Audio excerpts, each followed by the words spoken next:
विद्यार्थियों, उत्तर प्रदेश माध्यमिक शिक्षा परिषद प्रयागराज के कक्षा 10 के हिंदी विषय के पाठ्यक्रम के अंतर्गत संस्कृत व्याकरण में आइए समझते हैं संधि को। संधि का अर्थ समझिएगा। किताब में जो लिखा है वो तो आप पढ़ ही लेंगे। आप समय निकाल करके जो बोला जा रहा है उसको अपने रफ में लिख लीजिएगा, तो आपको और सरल रूप में जानकारी हो जाएगी। किसी स्वर या व्यंजन वर्ण के बाद किसी स्वर या व्यंजन वर्ण के आने पर होने वाले परिवर्तन को संधि कहते हैं। संधि का मूल अर्थ होता है योग या जोड़, किंतु संधि में सभी जगह योग और जोड़ ही नहीं होता है, कहीं कहीं लोप भी हुआ करता है।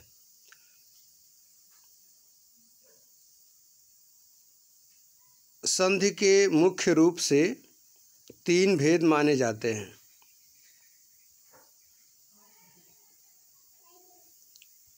अच या स्वर संधि, हल या व्यंजन संधि और विसर्ग संधि। अच एक प्रत्याहार है जिसमें सभी स्वर आ जाते हैं, इसलिए जहाँ पर स्वरों के कारण स्वर के रूप में संधि होती है उसे अच या स्वर संधि कहते हैं, और जहाँ स्वर या व्यंजन के योग के कारण व्यंजन के रूप में संधि होती है उसे व्यंजन संधि कहते हैं। जहाँ विसर्ग के बाद स्वर या व्यंजन के आने पर विसर्ग के अनेक रूप वाली संधि होती है उसे विसर्ग संधि कहते हैं। आपके पाठ्यक्रम के अनुसार जो संधियाँ आपके पाठ्यक्रम में हैं उन्हें इस प्रकार से आप समझ सकते हैं।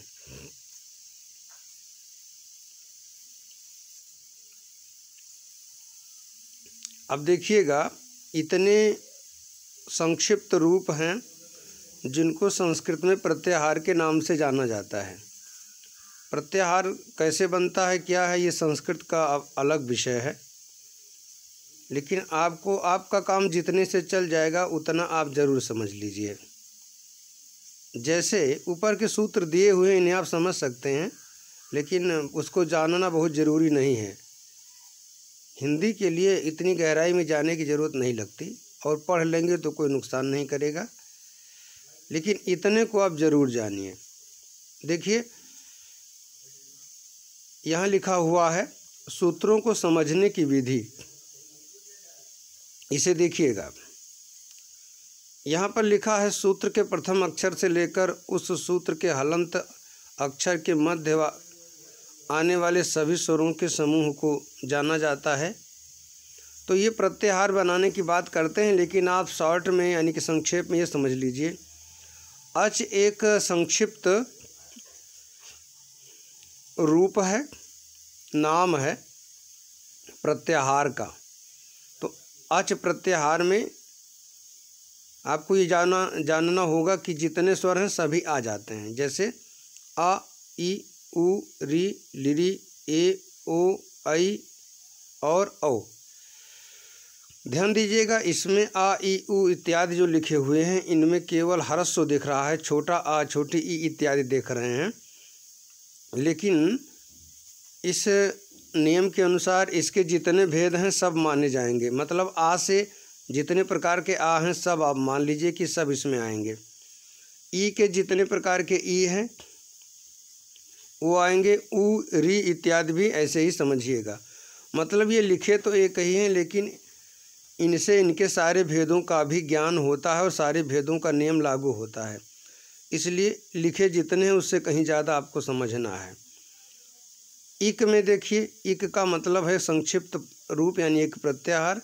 ई, उ, री और लिरी, यहाँ भी इनके सारे भेद माने जाएंगे। मतलब छोटी ई है, बड़ी ई है, या छोटा ऊ है या बड़ा ऊ है, यानी कि ह्रस्व ई है, या दीर्घ ई है या दीर्घ ऊ है, ह्रस्व ऊ है, तो सब इसमें आ जाएंगे। लिखा तो ह्रस्व ही है लेकिन सारे भेद इसमें हैं। अब यण के मामले में आप देखिए सब व्यंजन लिखे हुए हैं, तो ये भी आपको मालूम होना चाहिए कि या, व, र और ला ये सब यण प्रत्याहार के अंतर्गत आते हैं। एच ये ओ, आई और औ एच के अंतर्गत आएंगे। आ, ई, उ, री, लिरी ये सभी अक के अंतर्गत आते हैं। ये मूल स्वर हैं, 5 हैं, इनकी संख्या है। एंग, ए और उ ये एंग के अंतर्गत केवल 2 वर्ण आते हैं, ए और ओ। एच, ए, ओ, ऐ और औ ये सभी जो संयुक्त स्वर हैं ये आ जाते हैं एच के अंतर्गत। ध्यान दीजिएगा। अब ये सब क्यों बताया गया है? ये इसलिए बताया गया कि जब आप संधियां पढ़ेंगे तो इन सब का वहाँ पर प्रयोग किया जाएगा, इसीलिए इन्हें बताया गया है।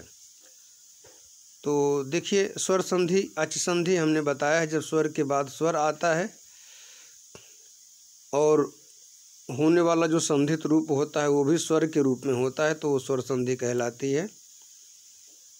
आपके पाठ्यक्रम के अनुसार जो संधियां हैं उन्हें यहाँ पे पढ़ने का मौका मिलेगा।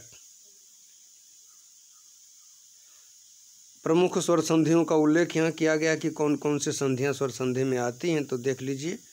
दीर्घ, गुण, वृद्धि, यड़, अयादि, पूर्व रूप, पर रूप और एक संधि और होती है प्रकृति भाव, जो यहाँ दिया नहीं गया है। तो इतनी संधियाँ आती हैं आपके स्वर संधि के अंतर्गत। आपके पाठ्यक्रम में यड़ और वृद्धि संधि है, जिसकी चर्चा हम आगे विस्तार से करेंगे। अब विद्यार्थियों अगले वीडियो में हम आपको वृद्धि संधि बताएंगे।